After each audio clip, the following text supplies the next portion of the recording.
Thanks for joining us for today's free session where we'll talk about project management industry key terms. And I promise you today it's going to be another interesting series where we'll get to engage and we'll get to learn something new. If you're new to our page, please follow our page. And if you watch this video and you liked this video, please like this video, share this video, and also leave comments about things that you've learned. And if you want us to talk about something in some of our next free sessions, please drop that in the chat as well, and we'll be happy to talk about it. Please also follow us on our other social media pages, on Instagram, on TikTok, on YouTube, and Twitter. Our handle is the same across all these platforms at AAA Consults. Our goal is to provide content that would help you learn and develop in your career. Today, why is it important to talk about project management industry key terms?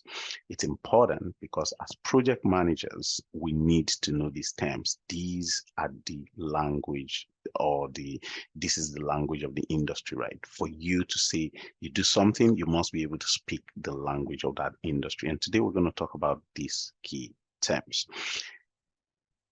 You need these key terms in every area of your project management journey. So either you're just new to project management, you need to know these key terms because those are the things that will validate you as a project manager. If you're getting to write your PMP, you need to know these terms because these are some of the things you get to see in your exams. If you're someone who's already done, maybe you're in the industry already, you're a project manager working, or you're an aspiring project manager, you have a PMP already, you want to attend interviews, these are the words you would say in an interview, and they would know that you know your stuff. Okay, so this is the first in a two-series video. Today we'll talk about the key terms, and in the next video we'll talk about the key tools that you use as a project manager. I'd like to get started by talking about a project. That way we're all on the same page, because not everyone who's watching this video understands what a project is. What is a project? A project is a set of tasks which must be completed within a fixed period in order to arrive at a deliverable. Simply put, a project is something that you have to do within a fixed time period, so it must have a clear start time and a clear finish, and there has to be something unique that you're delivering at the end. So it could be a unique product, it could be a unique service, and it could be a unique process, and it has to be something temporary. The moment is something permanent that you're doing on a daily basis. It has a start, but there's no end to it. It becomes an operational activity, and it's no longer a project. So that's what a project is. Now that we understand what a project is, let's talk about one of the most important things you need to know as a project manager: project scope. So in understanding the scope of a project, the project scope is the total amount of work that you need to do to complete a project. I like to use very simple examples. So let's use the example: you've been appointed as a project manager to install street lights in the state of Texas in the United States. As a project manager, one of the first questions you should be asking is, what's the scope of this project, right? Where in Texas? Because Texas is big. Am I installing the street lights in El Paso, or is it in Houston, in San Antonio, in Dallas, or in Fort Worth, right? So you want to be clear about exactly where you're installing. And let's assume we pick the city of Houston, right? You have to also be clear about where in Houston. Is it in downtown? Is it in Southwest? Is it in Woodlands, Katy, Sugarland, Pasadena, or Conroe? You want to be clear about where specifically you're installing the street lights. So now that we have that basic understanding, what a project scope helps you do is it helps you understand what needs to be done, and then you're able to then break that into tasks and deliverables that would help you meet your stakeholders' goals and their expectation, and that at the end would help you deliver value to your stakeholders. So while you're working on your project scope, there are two things for you to note. Number one is you need something called a project scope statement. The project scope statement is also known as the project scope document, and that helps you describe what your project goals and objectives are. It talks about what you're trying to deliver, right? It tells you what's out of scope and your project constraints. You also document your project assumptions and your milestones. What are the key things what are the important moments in the project, right? And then you also develop something called your scope baseline within your project scope statement. And once you have that, you need something also called a scope management plan. Your scope management plan helps you to track your project or track your scope so that it doesn't go beyond control. That way, no extra work or extra cost is added to your project scope, and you don't have something called a scope creep that might cause your project to fail. Now that we know about project scope, let's get to know something very important to a project scope. Once you have your project scope, you want to break down that scope into tasks and deliverables. And something that helps you do that is something called a work breakdown structure. Your work breakdown structure is a deliverable-oriented hierarchical decomposition of the work to be executed by the project team. Let's make this simple. As again, what's a hierarchy? If you work in an organization or you've seen an organizational chart before, you'll see it's broken down bit by bit. You would see the CEO or the president at the top, the senior vice president will be next, and then it gets to the vice president and the assistant vice president, and then it goes on and on and on like that to the lowest level of the organization. That's what a work breakdown structure looks like. However, it's focused on a project. So the work breakdown structure tells you what the different deliverables are, right? So you'll be able to see the different deliverables tied to the scope of the project. So you'll be able to use it to break down your deliverables into smaller and manageable tasks. And then with that, you'll be able to assign each of the tasks to a project team member. There are different ways you can break down or organize your work breakdown structure. You can have a deliverable-based work breakdown structure where tasks and subtasks are organized around the project deliverables. You can have a phase-based work breakdown structure. With a phase-based work breakdown structure, I like that a lot. You can use the typical project management phases or life cycle to organize your work breakdown structure, like your initiation, planning, execution, testing, monitoring and controlling, and closing, right? If you're using, you can also use others, like if you're using the SDLC in a hybrid approach, for instance, you can have your work breakdown structure structured around the phases of the SDLC, right? Like your planning, your requirement gathering, your design, your development, testing, production, and then you have your post-prod. And you can also have a team-based work breakdown structure where your work is broken down around the teams, right? And then you have the deliverables also tied around that as well. So that helps you in your project. This is a key thing that you need as a project manager when you're working on your project. Let's look at your project budget. Project budget is important because at the end of the day, money makes things happen, right? So what's a project budget? These would include all the costs that you would incur for all the activities, the tasks, and the milestones that the project must fulfill for its duration. For you to get that unique product, remember we said in the beginning that a project has to deliver a unique product, right? So for you to get that unique product, that unique service, or the unique process that you're working on.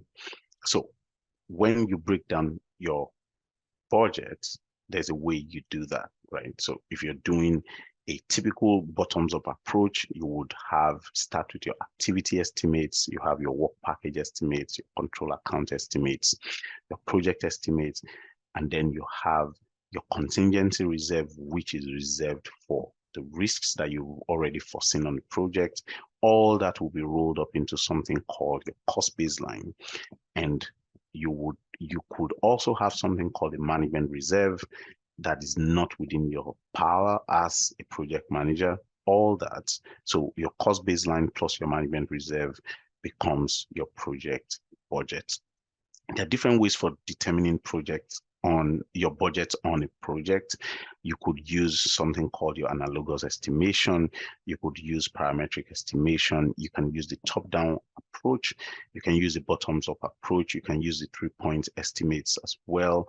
And you can also use end value when you're tracking your project budget. So when you're using your end value, this is where we begin to talk about things like your planned value, your actual cost, your cost variance, your cost performance index, your estimate to completion, your budget at completion, your to complete performance index. We'll talk about these in one of our sessions soon. So you want to know about this, just follow this page and we'll talk about these in details. But today we're just talking about the key terms, and these are things you need to know about your project budget.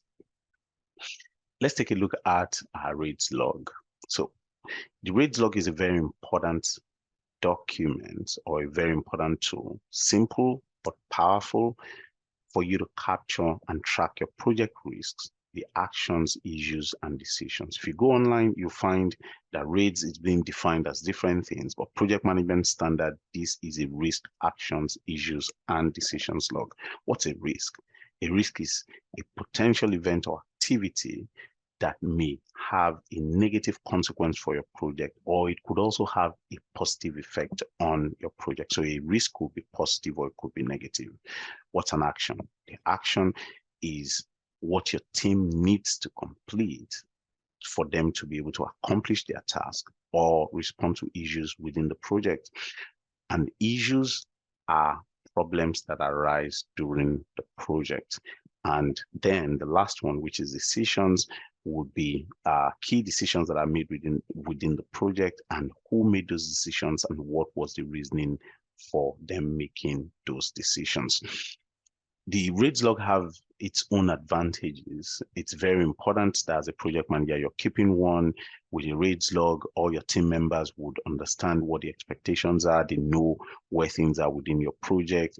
It also provides you that broad and initial assessment of your potential risk. You're able to centralize information and make it easy to track progress towards your goal.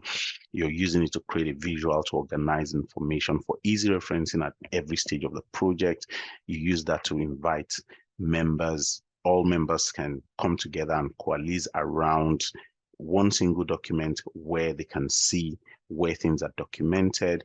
And it also helps you in meetings. You're able to have something that everyone can point to.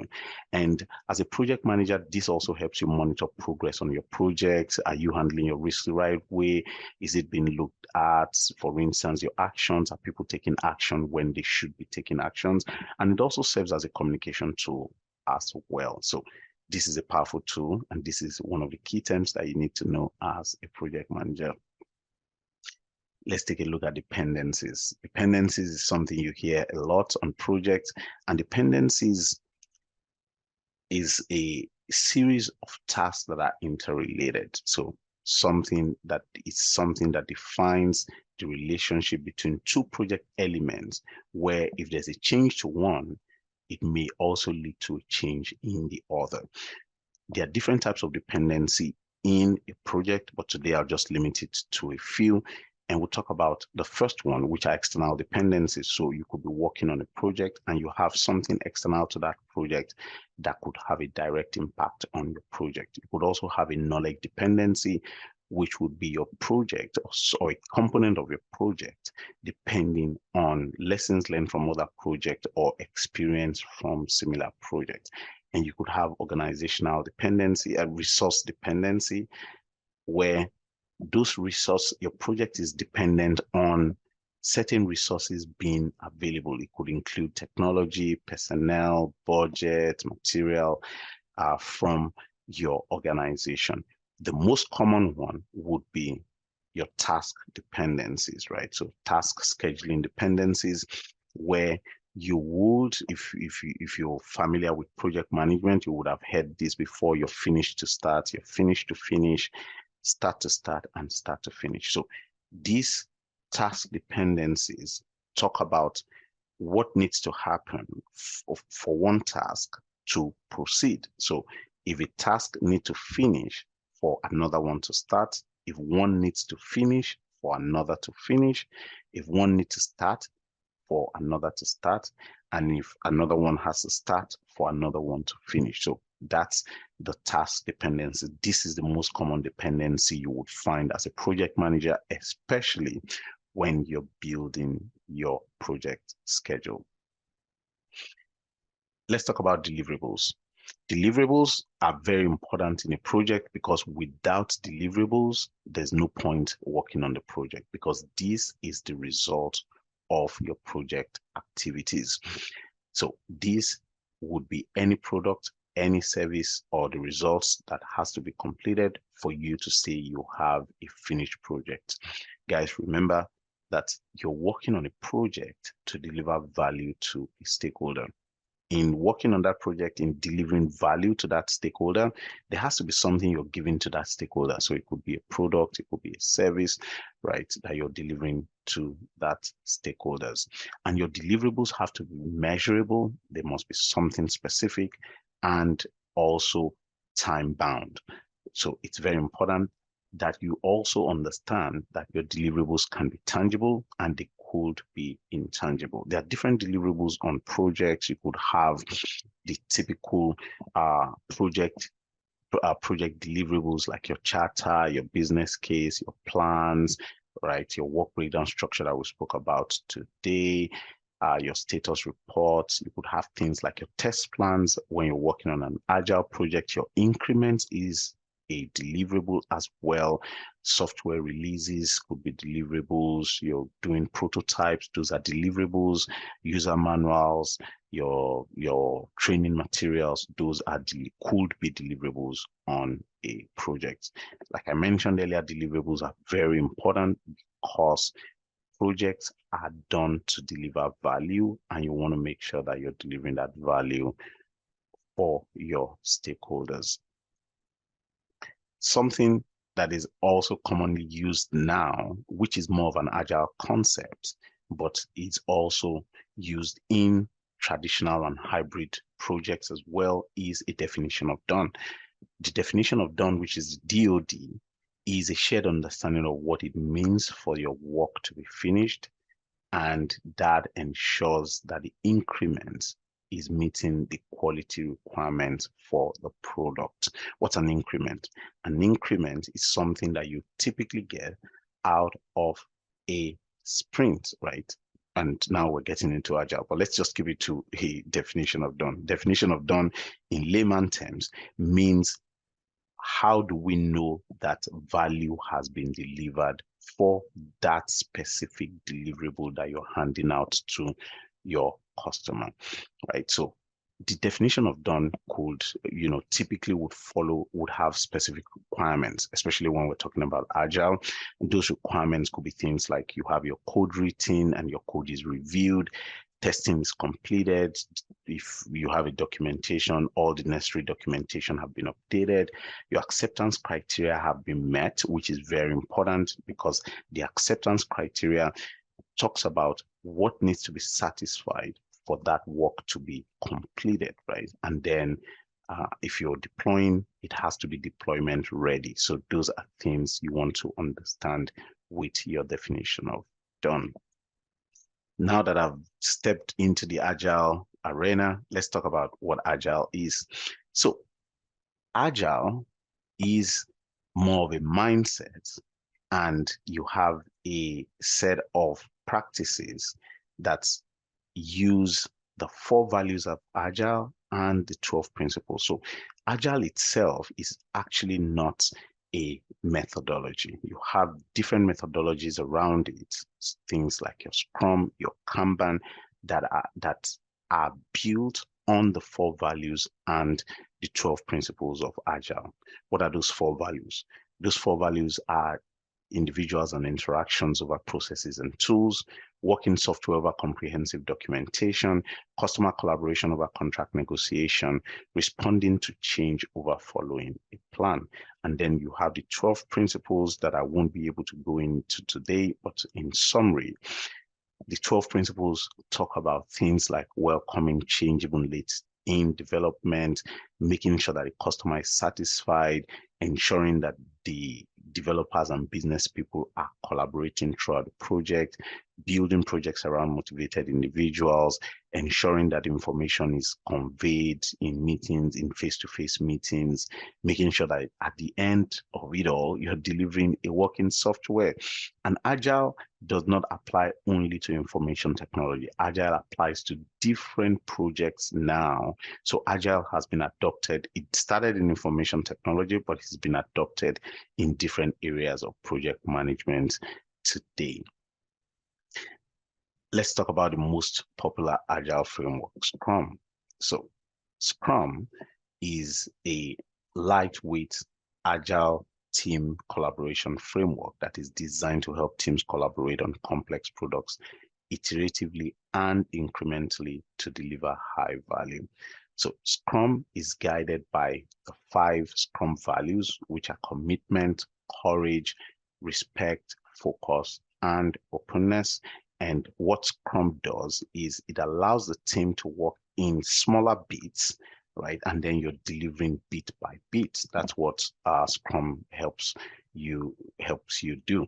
And Scrum has 5 major events around it. You've got the sprint planning, your daily Scrum, the sprint itself, and then the sprint review and the retrospective. And there are 3 main roles in Scrum, some of which you may be familiar with by now. Number 1 is called the Scrum Master, and you have your development team or your developers and a product owner. We've spoken about the 5 events of Scrum, and I'm going to take out one today that we'll talk about because it's the container for all the other Scrum events, the sprint.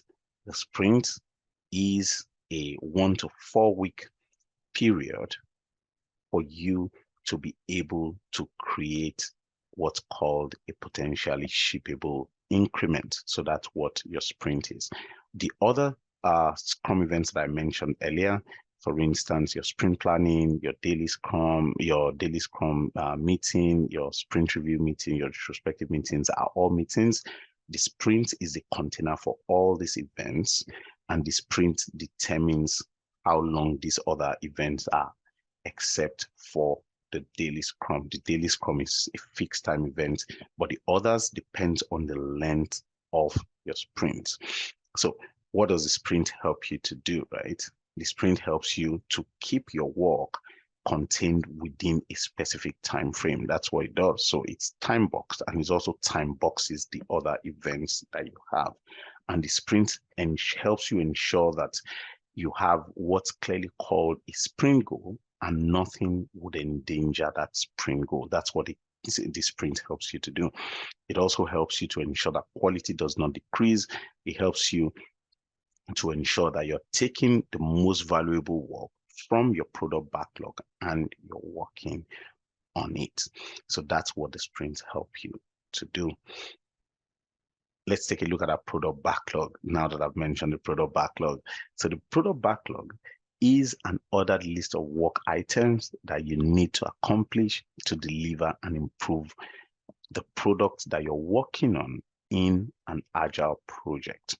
So the product backlog is owned by a role that I mentioned earlier, the product owner.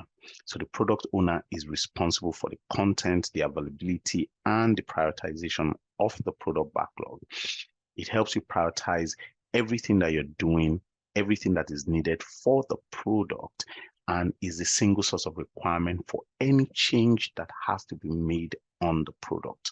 It ensures that the team knows what needs to be worked on to deliver the most value to the product, and it's a very dynamic tool that you have, or very dynamic tool that you have in Scrum, because a product backlog is what you pull from and you're using to deliver the work that you're doing.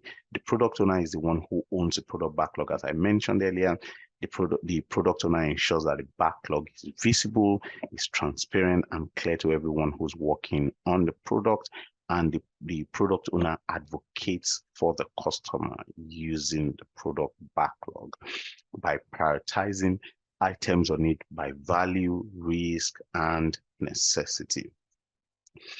Okay, let's also talk about something very interesting. Another key term you want to know as an aspiring project manager is your user story. So the user story is very important because it's a brief, plain language explanation of a feature or functionality written from a user's point of view. So that's what the user story is. So as a user, you're able to understand what the customer wants. So before we get into the user story, let me go take a step back. The user story flows from a hierarchy too. So that hierarchy starts with what's called a theme, and then you have what's called your epic, you have your features, you have your user stories, which will then be decomposed into tasks that people can work on within the team. And every requirement that you have on your project is typically a user story, and your user story must have value. It must be easy for everyone and anyone to understand, and it represents your bite-sized deliverables that can fit into your sprints, right? And then your user stories are business functionalities that the team should be able to commit to finishing ideally within 1 to 3 days of work. And it helps them connect directly with the customer, because with the user story, they're able to understand exactly what the customer wants. The user story is written in a very simple way where it describes the who, right? It describes the what, and it describes the why. So it's usually written this way as a, and then it talks about the user. I want X functionality so that I can get Y benefit, right? So it talks about it that way. That's the way a user story is written. If you're just joining us, thanks for joining this project management terms free information session. Today we're diving into key terms that are important for you to know as a project manager. And if you've not subscribed to our channel yet, please subscribe and like, share, and please leave your comments on this video as well so that we can know what you've gained. And if you like the video, please leave your comments on it so that we can also continue to provide this free content to you. Let's talk about our definition of ready. Definition of ready is something very important, and it's something that is an agreed upon set of criteria that a product backlog item must meet. So the definition of ready is a pure agile term, right? Where your backlog must meet that definition of ready of your backlog item that you want to pull into your sprint must meet that definition of ready before it can be pulled by the team. What are the key elements of a definition of ready, or what are the key things to note when you talk about the definition of ready? It must be something that is clear and well defined. The acceptance criteria has to be established. The dependencies must be identified, right? And then you must have estimated and sized that work. That's when you say it's ready to get into your sprints. And then it has to be prioritized and scheduled. So those are key things that are important to having a story written, you having that definition of ready behind it. And then why do you need that definition already? It helps you prevent ambiguity on your team. It enhances efficiency and productivity. It makes sure that your team is not working on the same thing again and again. And then it enhances efficiency and productivity and improves planning and the flow of work within your team. Okay, so as I said, this is the first in a 2-series presentation, and today we've learned about key project management terms. And in the next session, we're going to learn about key project management tools. Before you go, I'd like to talk about something coming up interesting. If you're someone who's looking at getting your PMP, or you want to become an efficient project manager, we have a practical project management bootcamp that is coming up starting October 12 to December 14. And that project management bootcamp is focused on you working as a project manager. So it's focused on you getting a job. It's focused on you, if you're a project manager already, being able to do the work of a project manager. That's what it is. So here, as a project manager, you're learning the different things that makes you an efficient and effective project manager. You're learning different methodologies. You're learning from an expert instructor. You're using project management tools like Jira, like Confluence, like Lucidchart, and so many other project management tools. And here you're also getting mentored. We're looking at your resume, getting you ready to go and hit the ground running. We've got so many success stories from our bootcamp, and it's been awesome for those who come there. We call it a zero to hero bootcamp, where you come in with zero knowledge and you leave as a hero. And half of the people who attend our bootcamps are actually people who already have their PMPs. So if you have a PMP, you're finding it difficult to break into the industry, this is the right place for you to be. Our next class, as I mentioned, is from October 12 to December 14. The schedule is on Wednesdays, 8 to 10 p.m. and on Saturdays, 8 a.m. to 12:30 p.m. Central Time. It's a virtual bootcamp. You can register at www.triple-a-consults.com/project-management-bootcamp, and the cost is 2,000 Canadian dollars or 1,500 USD. And right now we're offering a limited 10% discount. So a limited 10% discount.